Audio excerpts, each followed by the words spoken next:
Ladies அப்படின்னா serial பார்க்குறத ரொம்ப பிடிக்கும், படம் பார்க்குறத ரொம்ப பிடிக்கும், சீரியல் தான் அதிகபட்சமாக பார்ப்பாங்க.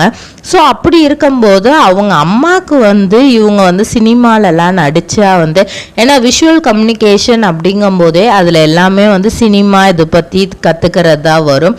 ஸோ அதனால இவங்க பண்ணலாம் அப்படிங்கிறத அவங்க அம்மா மனசுக்குள்ள ஒரு ஆசையாக இருந்திருக்கு. அந்த டைமில் கனாக்காணும் காலங்களில் இருந்து இவங்களுக்கு நடிக்கிறதுக்கான ஒரு வாய்ப்பு கிடைக்கிது அந்த சீரியலில். அது எப்போ இவங்களுக்கே தெரிய வருதுன்னா அவங்க அம்மாவுக்கு அப்புறம் தான் இவங்களுக்கே தெரிய வருது. அவங்க அம்மா ஏன்னா கனாக்காணும் காலங்கள் அந்த டைமில் என்ன பண்ணியிருக்காங்கன்னா ஓப்பனாக ஆடிஷனுக்கு யாரெல்லாம் வரலாம் அப்படிங்கிற மாதிரி பாக்குமட்டை தயாரிக்கும் மிஷின் கிடைக்கும். அதற்கான ரா மெட்டீரியல்ஸையும் வருடம் முழுதும் நாங்களே சப்ளை செய்து வருகிறோம். நீங்கள் செய்யும் தட்டுகளை நாங்களே எடுத்துக்கொள்கிறோம். அதற்கான லோன் வசதியும் செய்து தருகிறோம்.